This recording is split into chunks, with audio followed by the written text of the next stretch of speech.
Di tengah pengetatan PPKM Mikro di Palembang, cabur Wusu Sumsel tetap menggelar pelatnas terpusat di Jakabaring Sport City Palembang. Pada PON Papua nanti, Wusu Sumsel diperkuat 5 atletnya, yang akan turun di kelas 75, 70, dan 52 kg putra, serta Santra Putri kelas 60 kg, Taulu, Nankuan, Nandau, dan Nangun. Atlet yang tergabung di pelatnas terpusat Wusu Sumsel kini memasuki tahap prakompetisi.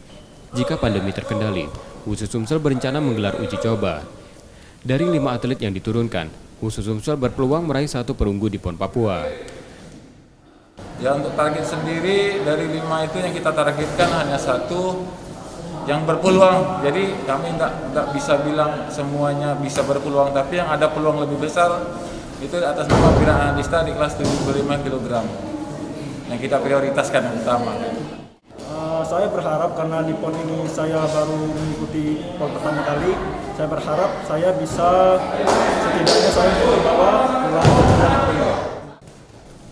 Selain bermodal kemampuan, atlet Wusu Sumsel tampil percaya diri karena sebelumnya sudah menjalani proses vaksinasi. Nur Muhammad, Kompas TV, Palembang, Sumatera Selatan.